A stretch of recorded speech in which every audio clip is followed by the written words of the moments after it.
Marco Enríquez Ominami es un cineasta y político franco-chileno. Militó por casi 2 décadas en el Partido Socialista y fue diputado entre 2006 y 2010 por el Distrito 10 de la región metropolitana. En 2009 renunció al partido para participar como candidato independiente en la elección presidencial y al año siguiente fundó el Partido Progresista. La de 2025 es su 5ª elección. Es padre de 2 hijas.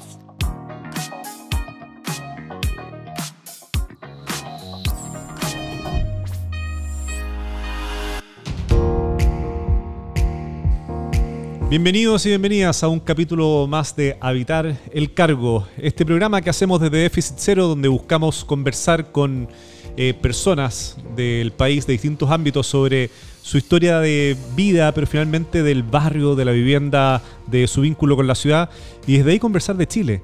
Pero en particular en Habitar el Cargo hemos buscado conversar con precandidatos y precandidatas a la República. Entonces nos permite también conversar respecto del proyecto de futuro que están planteando. En esta ocasión tenemos de invitado a Marco Enríquez Ominami, precandidato presidencial. ¿Estoy en lo correcto? Precandidato, ¿cierto? No, o sea, sí y no. El precandidato es como una cosa media... Claro, porque a mí yo lo que he planteado es que no me proclamen. Pedí entrar en una primaria de la centroizquierda, no quisieron, una vez más. Y esta vez he planteado que la gente decida, reunir los patrocinios, Sebastián, que la gente elija, y le estoy pidiendo a la gente que en patrocinantes.cervel.cl que patrocine esta candidatura. Y vamos ya en más de 8.000, lo que es muy impresionante. Ahora, decidirá la gente en agosto. Si reúno las firmas seré candidato, si no las reúno no seré candidato, con lo cual estoy en esa categoría rara de alguien que se ha sometido a que la gente decida. La voluntad de ser candidato al menos. La aspiración sí, de no, después podemos hablar más políticamente, pero de no rendirse. Creo que hay una rendición en el mundo del que yo vengo, hay una especie como de... Ya está perdido, ¿qué importa? Yo creo que hay que pelear. No es tu caso, digamos. O sea, no. La persistencia es algo que te caracteriza. Tú sabes que perseverar viene de persevere, buscar la verdad. ¿Tú tienes hijos? Sí, claro. ¿Cuántos? Tengo un par de mellizos de 8 años. De 8 años. Yo tengo 2, una de 29 y una de 20. Y a las 2 les eduqué, no sé si les habrá gustado, pero en la perseverancia. De pie, dar la pelea, repetir. Entonces, ¿cómo no cumplir si fue mi máxima para educarlas, bien o mal? Y las 2 son bastante peleadoras y están bastante bien. Y creo que fue clave decirles que la perseverancia. Una pregunta natural que se me ocurre ahora, saca café nomás. Sería, ¿hasta cuándo perseverar, Marco? Porque efectivamente uno podría perseverar siempre, ¿verdad? Supongo que esa pregunta te la he hecho. ¿Hasta cuándo perseverar? Siempre. Es que es la historia de mi vida. ¿Por qué no? Hoy día un periodista me agresivo y me decía, ¿hasta cuándo? Y dije, tú también, pues si te va pésimo en tu canal. ¿Y por qué sigues? Porque creo que es. Y yo te conocí en una batalla que no te ha ido bien, que es la batalla de la vivienda, Sebastián. Está difícil. Si yo veo las cifras, pues discutiremos de eso. Se han triplicado el déficit de vivienda. Depende cómo lo mide. Ustedes lo miden de otra manera, en déficit cero. Lo revisé. Solo medimos de otra manera. Cada uno lo mide. Nosotros calculamos 750, según el MINV, usted 1,5 millones. ¿Me equivoco? Sí, no, la demanda. Exacto, la demanda. Bueno, quiere decir que está todo peor. Por razones, migración, hay mucha explicación que justifica, explica. Pero es cierto que hay que perseverar. De hecho, te veo a ti con más canas y perseveras. En lo mismo. ¿Hasta cuándo perseveras? Pregunta también para ti. Es una pregunta que me he hecho, por eso yo no tengo respondida siempre. Siempre. Yo nunca fui un gran alumno, quiero decirte. Siempre fui por déficit atencional, por mi propia historia, que tiene momentos traumáticos. Me costó concentrarme. Y soy hijo y nieto de gente muy matea. Todos médicos, primeros alumnos. Mi hermana es primera alumna y yo no. Y entonces, ¿cómo suplí ese déficit atencional o esa incapacidad de concentrarme por mi propia historia? Trabajar. Me levanto más temprano, termino más tarde. Así hice la empresa, así hice la película. A punta de repetición. Entonces, imagínate, tiene consistencia para mí lo que estoy haciendo. Tal vez en ese sentido, y que habla mucho también de la vida de un político. Nosotros nos conocimos, de hecho, directamente en la política, por allá en la campaña del 2009. Y tal vez, vinculando con la pregunta de hasta cuándo perseverar, tal vez lo que no hay que dejar nunca de perseverar es en los propósitos, por decirlo así, claro. Los propósitos de vida, ¿verdad? Pero los canales, las fórmulas, podrán ir migrando, cambiando, ¿o no? No, en mi caso en la política no. Te explico. Yo primero creo que la vejez comienza cuando uno tiene más remordimientos que sueños. Y yo no tengo remordimientos. Todavía son más grandes mis expectativas. Y segundo, yo no creo yo tuve un cargo público la única vez, tengo 51 años, y solo una vez acepté ser candidato a diputado. Nunca quise volver. Sin arrogancia pude reelegirme. Nunca quise, y hasta el día de hoy cada elección me ofrecen gobernador, concejal, alcalde, senador, diputado. Y yo creo que la presidencia de la República no es un cargo, Sebastián, no es una pega, es algo completamente distinto. Tanto así que está regulado en la Constitución. Y que en una monarquía napoleónica y borbónica como rige la chilena, por la historia de Chile, por su geografía, tenemos un hiperpresidencialismo que ni en Estados Unidos existe. Estados Unidos tiene un vicepresidente, un Congreso muy poderoso. En Europa existen los primeros ministros. En Chile no. En Chile el presidente es jefe de gobierno, jefe de Estado, jefe de coalición. Entonces creo que ahí, para los temas que a mí me interpelan, las pensiones, la educación pública, es la presidencia de la República. Ahí está la lapicera. Y aquí tengo una provocación fraterna. El programa se llama Evitar el Cargo. Sí. Y yo discrepo de esa, para la política, no, para este programa no me atrevería a polemizar con esta iniciativa, que respeto mucho porque te conozco y poco, pero te sigo. Y valoro mucho lo que hacen. Y esta invitación te la acepté, como lo puedes confirmar, en microsegundos por WhatsApp. Así es. Aunque no te he visto en 15 años, te dije, upa, sin ningún atisbo de confianza estoy aquí. Pero evitar el cargo me parece un enorme error en la política. Creo que justamente el problema es ese, que la moneda, el Palacio Presidencial, el Palacio del Pueblo, es un espacio de poder, y el poder se ejerce. Y aquí tengo diferencias con lo que veo con los candidatos. Ricardo Lagos, del cual yo fui muy ácidamente crítico, debo reconocer que ejerció el poder. No me gustaron sus decisiones, pero lo ejerció. Patricio Aylwin, con otra escritura, lo ejerció el poder. Y creo que en este gobierno lo que había es no ejercer el poder. No lo ejercieron. Y por eso es que hay una gran decepción.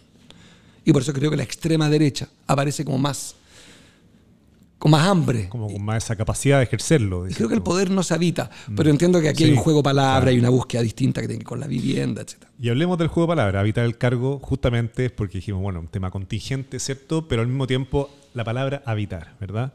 Que puede ser residir, puede ser vivir finalmente. Pero ¿dónde ha habitado, dónde ha vivido Marco Enrique Ominami? ¿Cuál ha sido tu historia? ¿Cuáles fueron las primeras casas, barrios que te vieron nacer y crecer? Me da mucha vergüenza lo que voy a contar, porque yo detesto los candidatos que usan su biografía como baúl para conquistar, pero a ver, ¿cómo te lo cuento? La cárcel primero, la embajada de Venezuela en que estuve asilado, y después la pieza doméstica de una tía mía en París, que alojamos con mi madre los dos, y después con la municipalidad del 14, creo, mi madre obtuvo un arriendo en un barrio que en esa época era malo. Yo tengo un amigo mío, me dijo, no sigas contando esto que le caes mal a todo el mundo. ¿Por qué? Le digo, porque todo el mundo quiere vivir en París, claro, pero cuando te matan a tu papá, a tu hermano, a tu abuelo, ¿verdad? Ese exilio no es divertido. Y no fue divertido al inicio. Ahora, mi madre, yo tenía 5 meses. Entonces viví en el barrio 14, que hasta el día de hoy me fascina. Es un barrio donde vivió Sartre, Simone de Beauvoir, que es un barrio todavía muy parisino, que está dentro de París, pero más bien en el borde, con mucho barrio. Yo vivía frente a una carnicería en el 127 Rue Raymond-Losran. Es la calle que más quiero en mi vida, que es la 127, de la calle de un resistente francés muerto durante el Holocausto, en la resistencia francesa. Y viví ahí, el barrio más importante de mi vida fue ese. Viví solo con mi madre. Mi padre adoptivo no vivía con mi madre, porque estaba muy de moda que las parejas, si podían, no vivieran juntos. Entonces cada uno vivía en su departamento. Entonces viví los lunes y martes, jueves con mi mamá, los miércoles con Carlos en el 11, y los fines de semana, lunes, martes con mi abuelo, Gumucio, Rafael, también estaba exiliado, los miércoles con Carlos, los jueves con mi abuelo y los viernes y sábados con mi mamá. Y tenía pieza donde mi mamá, y dormía en un sofá en el living donde mi papá padrastro y donde mi abuelo. Yo tuve puerta con pieza en la casa de mi mamá, en un barrio más malo, por decirlo así, un barrio que sigue siendo encantador. Pero mi abuelo, yo viví por el colegio, vivía donde mi abuelo. ¿Y eso te vio crecer hasta qué edad, más o menos? Esto fue hasta que la dictadura nos permitió regresar a Chile. El año 83 se autorizó. Aunque te vas a impresionar, yo estaba exiliado. Cuando uno dice exiliado, la gente dice, no, tu papá no. Yo estaba en la lista, yo tenía la L en mi pasaporte. A mí me quitaron el pasaporte y me dio Naciones Unidas un pasaporte, que era celeste, de refugiado político, porque era un terrorista a los 5 meses de edad. A mí se me retiró la identidad y el derecho a entrar a Chile, entonces tenía pasaporte de apátrida y vivía en 3 casas. Todo esto para decirte que nunca me lo habían preguntado. Explica también mi estructura de personalidad. Viví en 3 casas sin pasaporte. Me acuerdo cuando viajábamos, me acuerdo que los policías me miraban con ternura, casi se ponían a llorar porque le daba pena que un niño mostrara su pasaporte celeste de refugiado apátrida. Yo no tuve pasaporte hasta el 83. Y el 83, Sebastián, toda mi familia se volvió, menos mi madre. Mi madre se picó, se enojó, dijo, ya me echaron de Chile, soy director de televisión, los chilenos viven una dictadura, me echaron de mi país, nos humillaron, mataron al padre de mi hijo y yo me quedo en Francia. Y el 86 mi madre me mandó solo, primero como un rompehielo, yo llegué a Chile para volver a vivir aquí, sin que me preguntaran mucho mi opinión del exilio. Y entonces mi madre se quedó allá casi un año más y llegó ella después. No quiero hablar mal de ella porque la respeto completamente su decisión, ¿no? Tiene toda la razón, todo el derecho a estar enojada. Y después llegó el 87, yo llegué el 86. Marco, ¿y cuando llegas a Chile de esa historia en Francia, en esos distintos barrios, en esas distintas realidades que te tocó ir viviendo,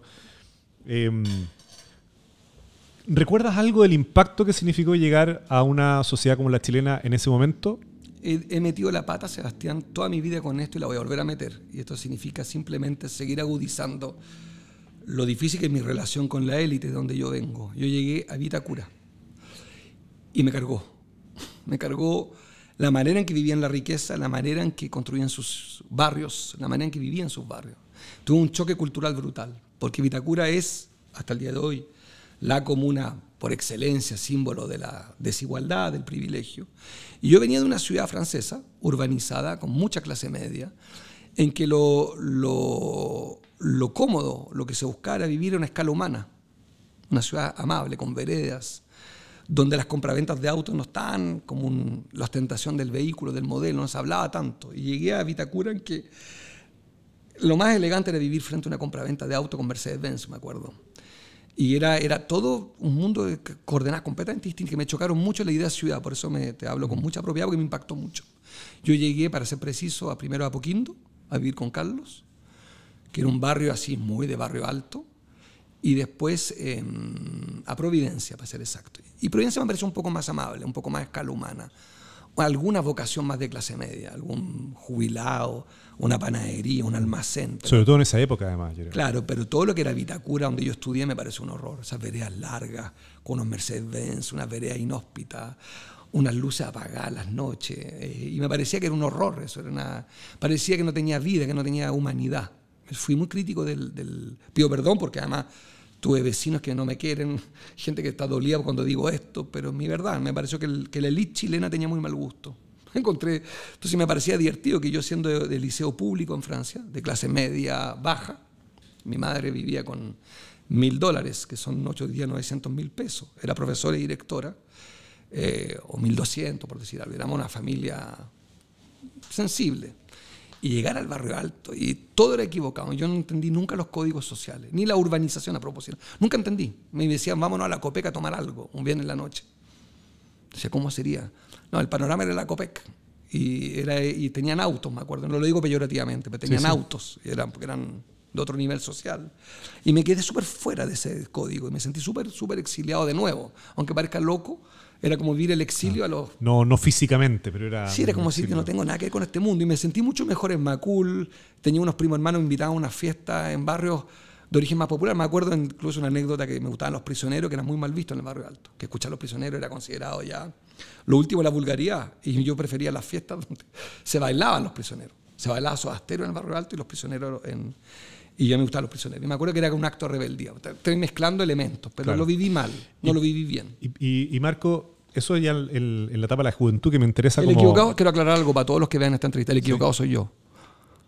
Da lo mismo, no estamos... No, porque van a creer que uno está predicando. No, yo viví mal porque también yo tenía mis propias historias, venía con mis dolores. Eso te iba a preguntar, que en el fondo, cuando tú narras tu historia en Francia, viviendo en distintas casas, en distintas situaciones, hoy día, cuando vemos una crisis habitacional en Chile, que es una crisis que afecta ya no únicamente a un sector de población altamente vulnerable, una crisis, un estrés habitacional, hablamos nosotros, que le afecta a distintas personas, en verdad, muchos jóvenes, mucha población también de sectores medios, incluso el tema del arriendo, el tema de los costos de la vivienda, etc. Y que eso tiene un impacto directo en la niñez, en justamente niños, niñas que muchas veces no tienen seguridad donde están viviendo, que muchas veces viven en condiciones de hacinamiento. Cuando tú en el fondo recuerdas tu historia, ¿la recuerdas con un cierto dolor en ese plano o es más bien pasaban por encima de ese dolor otros elementos positivos típicos de la niñez, digamos? Yo echo mucho de menos lo que viví en el exilio, que es una cierta idea de negros y blancos viviendo juntos. Yo estudié en el liceo público Y había franceses, chilenos, árabes, vietnamitas. Mi mejor amigo se llamaba Saladin, el otro se llamaba Rachid. No había ni un francés. Yeah. Había un Jean-Pierre por ahí que era una isla. Éramos todos inmigrantes. Y vivíamos juntos y los apellidos no importaban, no sabíamos los nombres. Yo no me sé el apellido de Saladin. Yo creo que si me lo encuentro no voy a saber que me llamo Enrique. Nunca fue un tema el código de barra. Y sufrí mucho porque me pareció que en Chile tenemos una vida de guetos en términos de vivienda y también en términos escolares. Porque como la educación pública está asignada al barrio, termina siendo guetos. Entonces yo creo que tenemos un código de barra los chilenos. De hecho, una conversación social de barrio alto, lo primero que te preguntan, ¿dónde estuvieron tus hijas? Claro. ¿Dónde estudiaste tú? Es la primera pregunta en el barrio alto para ubicarte. Y como los perros cuando se huelen, Sebastián, ¿qué colegio es tú? Y ahí empieza, yo he visto que amigos míos se relajan. Listo, hay algo que nos conecta. No eres un salvaje, un bárbaro. Entonces creo que es una sociedad muy clasista. Y la vida de barrio, a propósito, por eso me parece súper interesante tu manera de abordar el tema, desde la biografía de los liderazgos, es muy importante.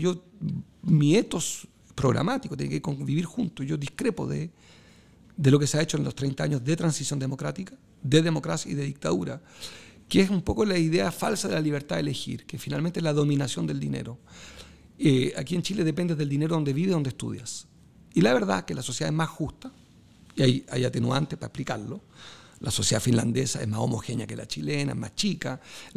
Hay mucha explicación para justificar este clasismo urbano, citadino y social. Pero yo creo que hay una parte de la explicación también que es cultural y filosófica. Yo creo que muchos chilenos no queremos vivir juntos.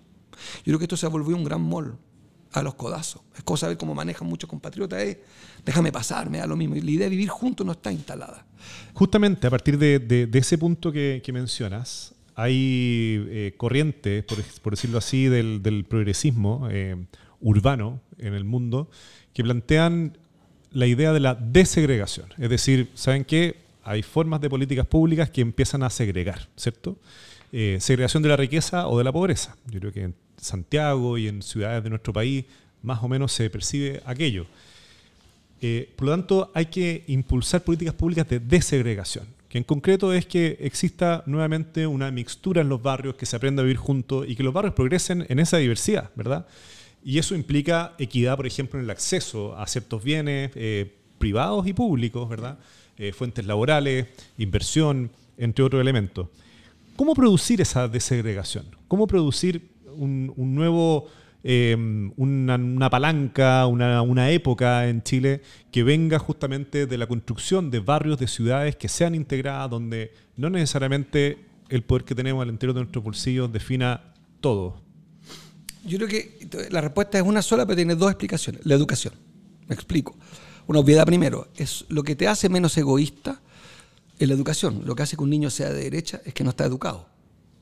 Te has visto que los niños son delatores, egoístas, acusetean, son poco solidarios. Cuando son bebés, un niño de 1 año pesca el juguete y solo la educación le enseña en la vida que debe prestar el juguete, que le conviene compartir, que la vida es con otros. Los niños en general son espontáneamente profundamente egoístas. Aman a su papá, a su mamá y todo lo demás. Y no entienden que la vida en sociedad es compleja, es la mutación del ser, ¿no es cierto? Y yo creo que la educación es fundamental porque te explica la necesidad de vivir con el otro, que es toda mi batalla con la extrema derecha chilena. Ellos hablan de libertad, yo creo que hablan de esclavitud sin darse cuenta. O sea, lo saben en realidad. Y yo creo que es fundamental los derechos sociales porque generan vida en común. Y ahora voy a la otra parte. Una cosa es la formación, la autoestima, el respeto del otro, saludarse mirándose al ojo, no utilizarnos solamente. Tú me estás utilizando, yo te utilizo. Me pediste una entrevista que te conviene a ti, a mí me conviene poder dártela. Tienes una misión, yo tengo otra, ¿no es cierto? Que confluye en alguna parte de la entrevista, la vivienda. Pero hay algo más también, que es tratar de construir un momento los dos, televisivo, un momento de... Y eso, vivir juntos, esa fue la educación. Y después yo creo que hay otro elemento, es que la educación pública es el espacio de lo público. Y lo que hemos hecho en Chile es matar la educación pública. Y eso fue en dictadura y fue también en democracia. Y fueron ministros de izquierda, ministros de educación, todos economistas, que entendieron que el único problema de la educación era un tema de subvención. Y que lo que había que resolver rápido era fortalecer la educación particular subvencionada sin darle verdadero énfasis a lo público, porque eran lo mismo, tenían que competir en igualdad de condiciones. Porque la derecha instaló la idea que los colegios, en el fondo eran empresas, y no podían ser discriminadas respecto a lo público. Tú le ponías 100 pesos a un liceo, un particular subvencionado decía, yo también, los mismos 100 pesos. sin atender que, como decía Aristóteles, la calidad de la educación es vivir juntos. Es que negro y blanco estudien juntos. Cuando un pobre y un rico estudian juntos, aprenden los dos más. Cuando un rico estudia solo con hijos de ricos, aprende menos. Y cuando un pobre estudia solo con pobres, aprende menos. Y la educación chilena es un salame según el poder de pago. Y yo lamenté mucho lo que se hizo en el gobierno 2 de Michelle Bachelet, que era una gran idea muy mal hecha. Se metieron con la educación, ¿te acuerdas tú? Particular subvencionada, con la selección de alumnos. Y activaron un debate terrible respecto a la clase media, que decía yo quiero pagar por la educación. Yo habría hecho otra cosa, y aquí va el tema de la vida en común en las ciudades.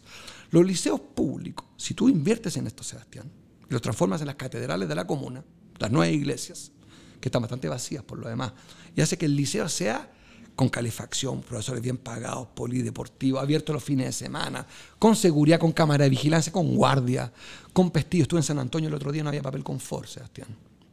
Yo siempre le copio a Ricardo Lagos, dicen que iba a los baños cuando daba una conferencia. No sé si porque tenía ganas o para conocer los baños, yo por las dos razones. Y siempre voy al baño de un liceo para ver, y yo he visto baños de mujeres sin puerta.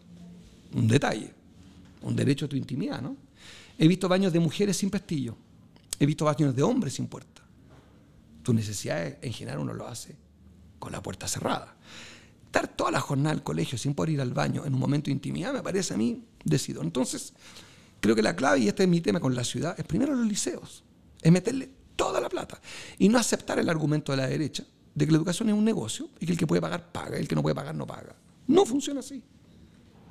En la república que tú y yo estoy seguro respetamos, la educación pública es muy importante. Está en crisis, no quiero tampoco ser ingenuo. Están todas en crisis.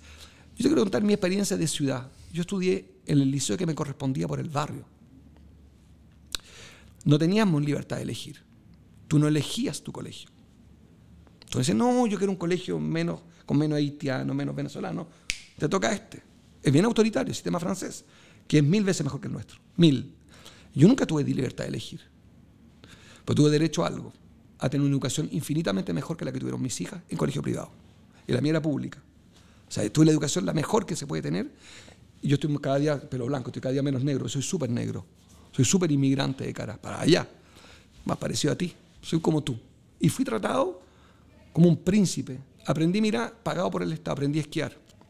Aprendí kayak. Aprendí equitación todos los veranos. A todos los inmigrantes nos llevaban a aprender, a los niños, gratuito, Sebastián, en la ciudad. Yo veraneé toda mi infancia en los liceos municipales, nos llevaban a la municipalidad a veranear. Fui extremadamente feliz. Entonces digo, habitar la ciudad también es construir una catedral donde los niños vivan juntos. Y los padres, si sus hijos son felices en la comuna, son felices. Si sus padres sienten que sus hijos son amenazados en el liceo, que hay violencia del profesor, que hay poca autoestima, van a pagar por ir al particular subvencionado. Y van a segmentar a sus hijos. Y van a decir, por fin mi hijo estudia con gente más parecida a nosotros. Y tienen toda la razón, yo no critico ese derecho. Lo que digo es que la tarea de la República es construir una oferta pública, mixta. Y eso también es una propuesta de ciudad. Que los colegios sean la plaza de armas. No, encuentro está bonita la imagen de la escuela como la catedral, ¿cierto? En el sentido de como aquel lugar céntrico y más sagrado, por decirlo así, de la plaza. Quería hacerte una pregunta de algo que dijiste y que quiero acotar o profundizar. Estamos hablando de vivir juntos, el desafío de vivir juntos. Ese es mi lema, no se trata de vivir mejor, se trata de vivir mejor juntos. Perfecto. Y en esa línea, en algún momento mencionaste que la gente, por decirlo así, de derecha son más egoístas. Yo creo que tiene una visión de la pobreza que es muy injusta. Y en ese sentido, en el desafío de vivir juntos, ¿cómo se trabaja justamente ese desafío de la tolerancia si uno considera que el otro está errado, no es que tenga otro camino para llegar? Entonces ese punto... Bueno, y para eso están los aztecas inventaron un sistema sacrificial para calmar a los dioses. Y nosotros occidentales... Me estoy dando miedo, ¿para dónde vais con eso? No, la democracia. La democracia es un espacio sacrificial. La democracia está hecha como un rito cada 4 años para que zanjemos nuestras diferencias. Y después corresponde obedecer, aceptar, convivir con una verdad que se llama el 50+1, que es re violenta como idea. A mí me gusta la democracia, es un mecanismo sacrificial. Vamos, si quieres jugar con los aztecas, nos inscribimos los candidatos y ustedes hacen esto en el papel, esto o esto. Eso es lo que hace el votante, ¿no? ¿Qué hace? Claro. ¿Me gusta o no me gusta? Es bien duro el bajito, yo he sido candidato, sale tu apellido y te dicen, te ponen no una grosería o votan por otro, o sea, no te eligen. Es un mecanismo que resuelve las crisis de convivencia. Por ejemplo, yo tengo una opinión muy severa de la derecha, no toda. Hay ideas de derecha que me gustan, entre paréntesis, no te preocupes. ¿Cómo cuál? El mercado, la competencia. Yo tengo empresa. Nada me gusta más, por supuesto. Dicho esto, como tengo diferencias con ellos, tengo que resolverlas. Y la tolerancia se resuelve en las elecciones. Está regulado como las Olimpiadas. Estas duran cada 4 años, 90 días, uno se prepara 4 años y esos 90 días ustedes eligen. Y aquí estamos los corredores. Por eso producimos odio y pasión cuando caminamos por las calles. Gente dice, ahí va un competidor y lo voy a castigar. Entonces estoy esperando para decirle que no a Marco. O estoy esperando porque me está gustando. Y esa carrera presidencial, por eso se llama carrera presidencial. Claro, una carrera, o campaña, de hecho. Porque es una carrera, son 90 días para convencerte a ti. Y tú tienes un poder loco que es...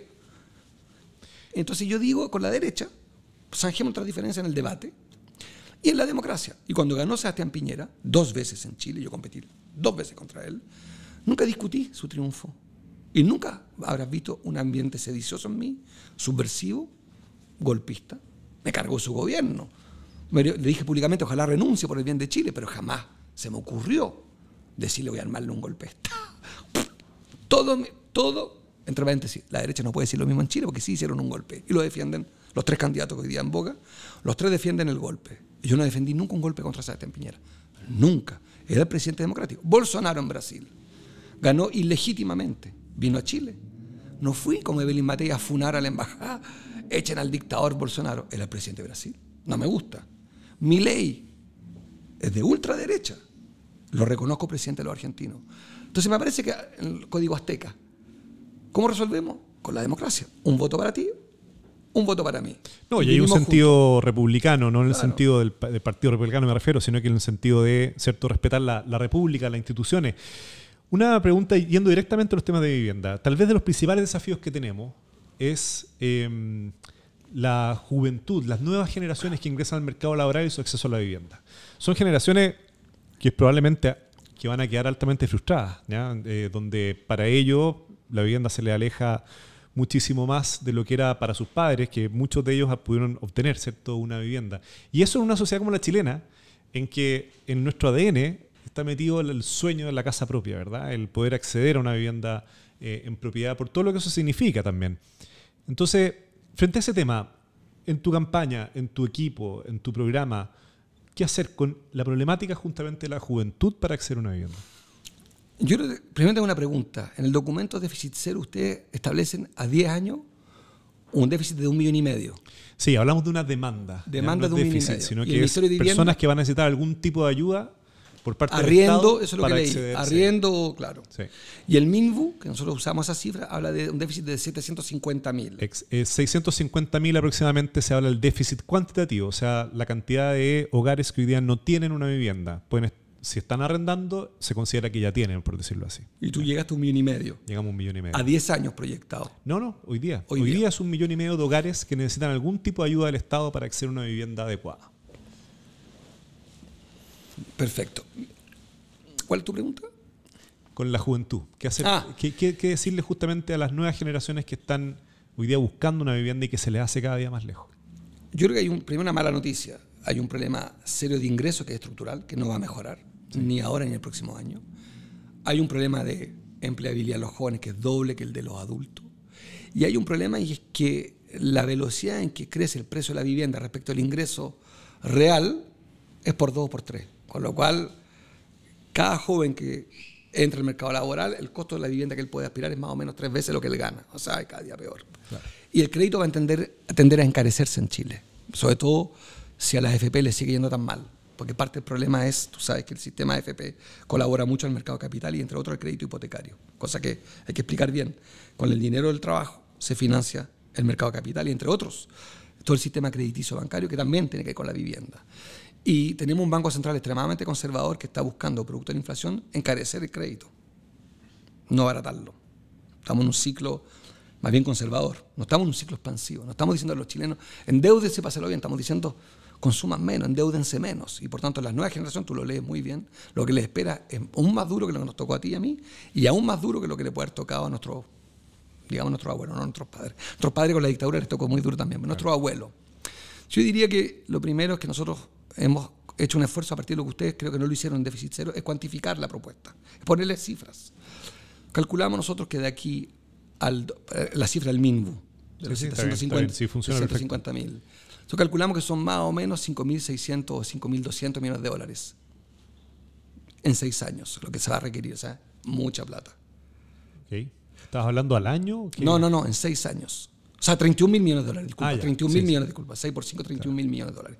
31.000 millones de dólares en 6 años. Son más o menos 10 puntos del PIB. Ahora es al año. Nosotros lo que habíamos preparado para esta entrevista es decirle, mire, hagámoslo mixtos, público-privado. 45% el Estado, 55% los privados. ¿Por qué la inversión es tan grande? Porque nosotros hicimos el cálculo, me interesa chequearlo contigo, que una vivienda más o menos cuesta 40 millones de pesos. ¿Me equivoco? Sí, cuesta, en promedio va a ser 2.000 UF, porque esos son 80 millones de pesos. Nosotros calculamos 41 millones de pesos, la vivienda. Eso te da, el cálculo nuestro, a 31.000 millones de dólares a 2030. Lo que implica, si es 45% público, más o menos 14.000 millones de dólares públicos. Para hacer un plan público-privado, y ahí vienen los temas de desafectación de suelo, de expansivo en materia de vivienda. A mí me parece que eso podría tener perfectamente un impacto para los jóvenes, porque es construir una oferta enorme. Ahora, yo tengo una enorme curiosidad, y lástima que Sebastián Piñera esté en el cielo, lástima que Boric siga siendo presidente, porque no se puede hablar con él de esa manera, y me gustaría hablar con la presidenta Bachelet, que también abordó estos temas con unos compromisos ante techo para Chile, y todos estos compromisos se han ido enredando. Entonces la pregunta es, ¿en qué se enredaron? Yo recorro, estuve en Peñalolén, donde faltan más o menos 2.000 viviendas, si no me equivoco. Eso hicimos el cálculo, cuánta plata era y compañía. O 20.000, no recuerdo, creo que son 20.000. Y cuando le preguntamos en Peñalolén con los comités de vivienda, lo que te dicen ellos, que están viendo una pesadilla burocrática. Y yo lo que quisiera entender es, ¿y cuál es esa parte tan ese enjambre burocrático que hace que se esperen 10, 15 años? Y Carlos Montes, que estuvo sentado conmigo 4 años de diputado, que siempre dijo que quiero ser ministro de Vivienda, que era su sueño, si puedo permitirme una pregunta para él, ¿y qué pasó? Porque Carlos Montes se preparó 30 años para ser ministro de Vivienda, era su sueño. Carlos siempre decía, yo estaba sentado al lado de él, yo mi gran cuento no es ser diputado, era ser ministro de Vivienda. Y este gobierno no va a cumplir su propia meta. Y entonces la pregunta es, ¿dónde están estas zonas de freno, de bloqueo, que hace que haya comités de vivienda que están 10, 15 años esperando una vivienda? Esa respuesta no la tengo.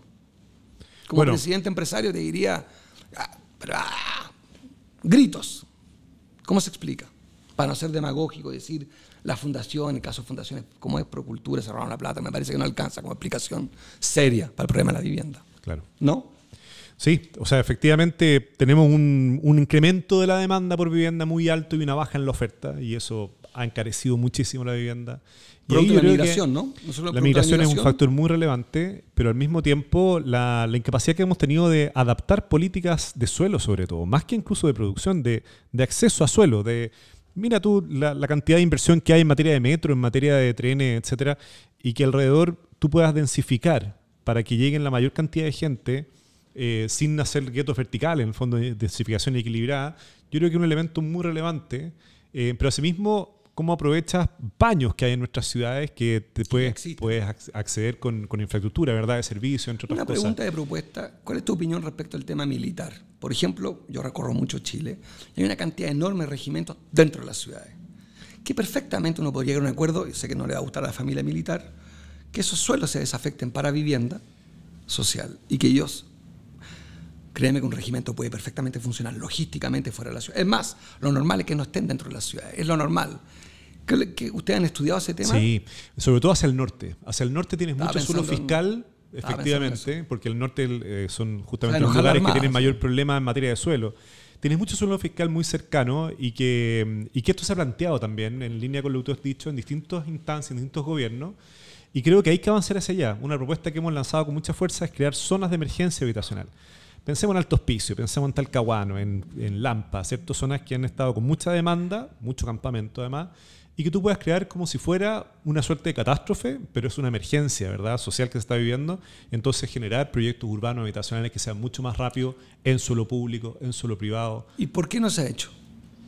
Tú que eres un gran observador. Yo creo que justamente lo que nos está llevando hoy día es que la urgencia todavía no se ha transformado en una urgencia institucional. A ver. Entonces es una urgencia social que está en los campamentos, que está en el hacinamiento, que está en la gente que no puede pagar el arriendo.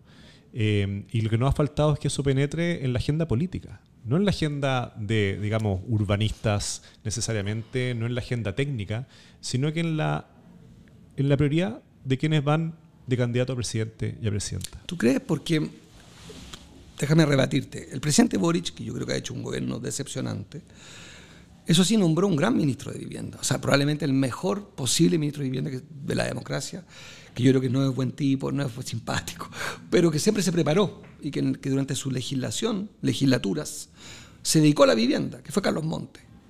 E impacta mucho que no cumpla su propio compromiso. Probablemente lo va a cumplir, pero tú acabas de decir la respuesta, Marco. A ver. Porque justamente el problema no es del Ministerio de Vivienda. A ver. Cuando todos los argumentos que tuviste ahora, ¿cierto? El aumento en las tasas. El Ministerio de la Vivienda no tiene pito que tocar. Sí, cierto. El suelo. El Ministerio de la Vivienda tiene poco pito que tocar. La agilización de los planes reguladores. Son elementos que pueden influir, Sí, pero no tienen la potestad. ¿Y para qué hablar? Está bien, pero si fueras presidente habrías nombrado un gran... Te pregunto, perdón, te interrumpa. Sí. Perdón, bueno, sigue, porque es muy interesante tu No, exposición. entonces, y el desarrollo integrado, es decir, que la infraestructura vaya por un lado, el transporte vaya para el otro, las viviendas para el otro, como pasa hoy día, es un error estratégico del Estado. Entonces tú tienes que generarlo a través de un trabajo que es multisectorial. Y sabemos que en el Estado lo multisectorial no funciona si no viene de la presidencia. Déjame hacerte una pregunta con tu autorización, porque las preguntas las haces tú, pero No, para te nada, contradigo. una conversación. Déjame contradecirte, intentar un camino. Si tú eres presidente, imagínate que eres presidente. Bien. Y justamente lo que acabas de decir, Superinteresante. pero supongamos que las premisas son ciertas las tuyas. Lo que acabas de decir, no depende del Ministerio de Vivienda. Justamente por lo mismo, yo nombro ministro de Vivienda a un gran animal político. Sin duda. Ese es Carlos Montes. Y entonces pareciera ser una pesadilla para las 750.000 familias o 650 que esperan una vivienda. Nombraste en vivienda, tenés un gobierno de izquierda que tiene vocación social, que hizo lo contrario en materia presupuestaria, pero es otra discusión.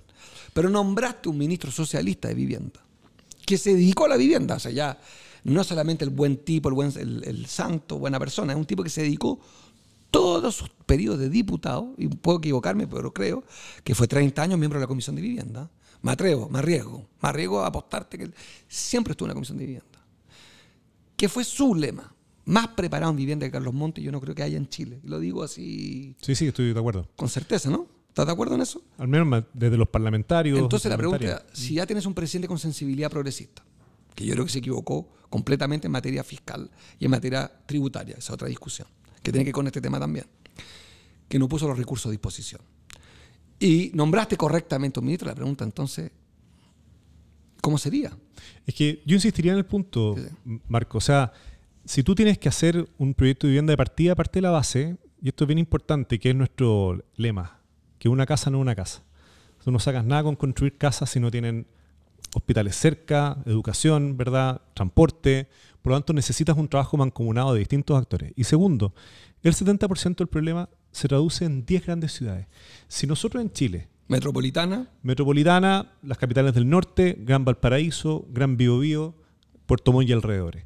Si nosotros en Chile declaráramos un proyecto de inversión de 200.000 millones de dólares, ¿ya? O sea, 5 o 6 veces lo que tú has dicho. 30.000. ¿En cuántos años? En 10 años.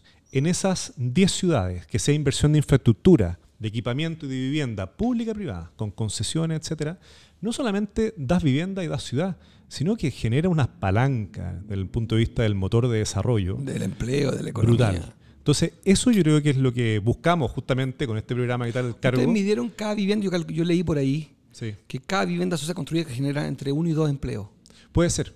Sí. Puede ser, probablemente. Oye, te invito para ir cerrando, porque está Dale. buena la conversa, pero se nos tiene que ir el Sí, yo me tengo que precandidato acá. Así que No soy candidato. te tiro precandidato, te dije. Tienes que Precandidato. firmar en Precandidato. patrocinantes.cervel.cl. Yo puedo jugar a que te puedo decir las respuestas como presidente, porque no voy a nada, digamos, pero entonces tengo más libertad.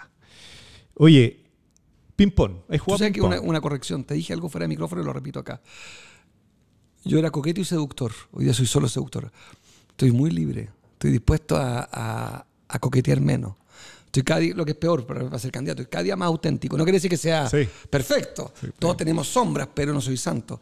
Pero estoy cada día más peleador. Me da todo lo mismo. En ese sentido me importa muy poco la coquetería, que lo era. Cuando me conociste era un gran coqueto políticamente, digo, porque no lo interpreten. Era un coqueteador porque ahora la seducción es muy importante en la entrevista. Pero no estoy coqueteando, claro. Así que siéntete tranquilo que también estoy muy libre. No, está bien. No he visto ese coqueteo hasta ahora. No. Oye, el ping-pong, ¿has jugado ping-pong? Sí, soy buenísimo. ¿Eres bueno? Sí. Pero bueno. Ping-pong de las palabras, tenéis que hacerlo en corto. No, eso soy un desastre. No, porque soy lento para eso. Plan de emergencia habitacional. Urgencia, prioridad, reforma tributaria. Reforma tributaria. Urgente. Colaboración pública-privada. Yo creo lo mixto. El Estado como brazo, el mercado como herramienta. Dime las 3 prioridades de tu gobierno. Empleo, educación y diría que la vivienda como prioridad, pero con una dificultad mayor, visto los montos que acabas de dar. Y dime, ¿qué candidato o candidata o precandidato o precandidata te gustaría de vecino en tu barrio? Que no hay vecinos. Estamos en una sociedad en que justamente se rompió, lo hablamos al principio filosóficamente, se rompió la convivencia en Chile. Yo creo que ni tú ni yo nos queremos, ni ustedes ni yo nos queremos, que estamos en un mall, que esto es una competencia por quién se salva. Se rompió la chilenía. Creo que incluso estamos con un problema producto de la inmigración, de una enorme desconfianza hacia el inmigrante, el extranjero, el vecino. Creo que no hay. Con lo cual me parece una pregunta que da un poco lo mismo la respuesta. Sospecho que estamos en el peor momento de la convivencia chilena. Creo que estamos en un momento así de gran violencia. Es cosa de ver, se duplicó la tasa de homicidio en 10 años. No, ese es otro tema, pero estamos a un nivel de violencia verbal. Yo también te digo como pecador, no como predicador, como pecador. O sea, contribuyo al problema. O sea, Marco ha madurado en estas 5 candidaturas. No, yo más que eso diría de otra manera. Diría la convicción de que se trata de vivir juntos es más fuerte que antes. O sea, yo si antes lo había estudiado, lo sentía, hoy día creo que lo único que importa es vivir tú y yo juntos, aunque no nos queramos. Tenemos que vivir juntos, porque yo no soy ermitaño. Yo veo muchos jóvenes que dicen no estoy ni ahí, es una frase bien estúpida, porque si no estás ni ahí, haz lo que hacen los ermitaños, vive solo. Si vas a vivir en comunidad, tienes que vivir en el ojo del otro, no en la coquetería. Tienes que vivir en el ojo del otro, se trata de vivir juntos. Yo te insistí en mi lema, no es vivir juntos, no es vivir mejor, es vivir juntos mejor. Yo creo que esa es yo estoy de filosofía, yo soy de la filosofía, y en la filosofía lo único que importa es el otro, es lo único. Yo soy en el otro en esta entrevista, soy en ti. Pues suena coqueto, pero... No, filosófico. Oye, Marco, te tenemos un regalo justamente. Esperamos que ahí ábrelo. Logré pasar. Y es simbólico de lo que acabamos de conversar. Básicamente, ahí te regalamos un plomo, ¿cierto? Como lo puedes ver. Muéstralo a la cámara, por favor, para que lo vean. Y nada, para nosotros simboliza muchas cosas, que no se nos caiga, eso sí. Porque lo que quiere decir ahí es que alguien que aspira a la presidencia de la República, como es tu caso, nunca se olvide el centro de gravedad, ¿cierto? Al final, para un presidente, presidenta son las personas. Y la gracia es que desde ese centro surge una línea recta que permite construir instituciones firmes hacia arriba. Todavía no soy candidato. ¿Verdad? Tienes razón. Pero depende de los patrocinios, patrocinantes.cervel.cl. El plomo te recuerda la verdad, entonces. Precandidato. Perseverar. Persevere. Buscar la verdad. Muchas gracias, Marco, por esta conversa. Chao. Chao.